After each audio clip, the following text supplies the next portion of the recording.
জিনিস দেখো, আজকের আমি 1 সেকেন্ডের অ্যান্সার বের করা তোমাদের শিখিয়ে দেবো। দেখো অঙ্কটা দেখতে কেমন একটা, দেখো এর ভ্যালু জানি না, এর ভ্যালু জানি না, তাই তো। কিন্তু এর ভ্যালু তোমরা নিচের অপশান কি হবে আমি তোমাদের বলেছি 4 × 2 হবে, দ্যাট ইজ 8 হয়ে যাবে এর অপশান। তাহলে আমি করলাম কি করে, তোমাদের মধ্যে হয়তো কোশ্চেন আসতেই পারে। তার জন্য একটা প্রসেস বা একটা ফর্মুলা তোমরা দেখো। যদি দুটো অ্যাঙ্গেলের সাম 45 ডিগ্রি হয় তাহলে 1 + tan A R 1 + tan B এটা 2 অবশ্যই হবে। এটা একটা ট্রিক বা এটা একটা ফর্মুলার প্রুফ, বুঝতে পেরেছো? তাহলে এইটাই তোমাকে জাস্ট প্রুফটা যা করার দরকার নেই, শুধু এটা মনে রাখবে যে দুটো অ্যাঙ্গেল আমাদের এখানে প্রোভাইড করেছে তাদের সাম 45 ডিগ্রি হচ্ছে কিনা। দেখো 11 আর 34 অ্যাড করলে 45 হচ্ছে, তার মানে এই টোটাল যে ভ্যালুটার ভ্যালু, এটার টোটালটার ভ্যালু হয়ে যাবে 2, 4 × 2 দ্যাট ইজ 8 হলো অ্যান্সার।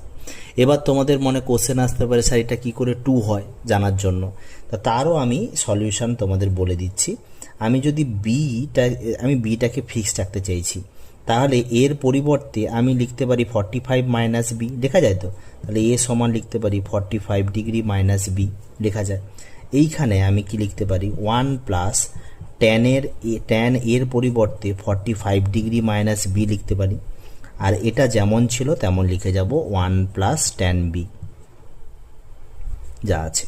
এবার দেখো 1 + tan A - Bর ফর্মুলা কি হয়, tan A - tan B by 1 + tan A, tan A এখানে 45 ডিগ্রি আর tan B হয়, এটা তো tan A - Bর ফর্মুলা।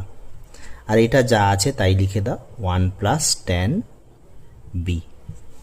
এবার 1 + tan 45 এর ভ্যালু 1 হয়, 1 - tan B by 1 + tan B, এইটা 1 + tan B লিখে দাও।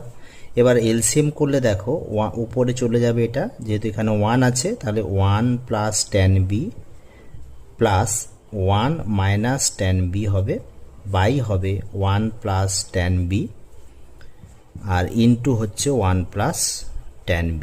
দেখো এটা কেটে যাবে, এটা কেটে গেল, তাহলে অ্যান্সার কি হলো 2 হলো, সেটাই প্রুফ ছিল। এটাই শুধু এইটুকু ডেটাটা মনে রাখলেই হবে যে দুটো অ্যাঙ্গেল দেওয়া আছে সেই দুটো অ্যাঙ্গেলের সাম 45 হচ্ছে কিনা। যদি 45 হয় তাহলে টোটালটার ভ্যালু 2, এখানে যে থাকবে সামথিং × 2 করে দেবো। Thank you very much.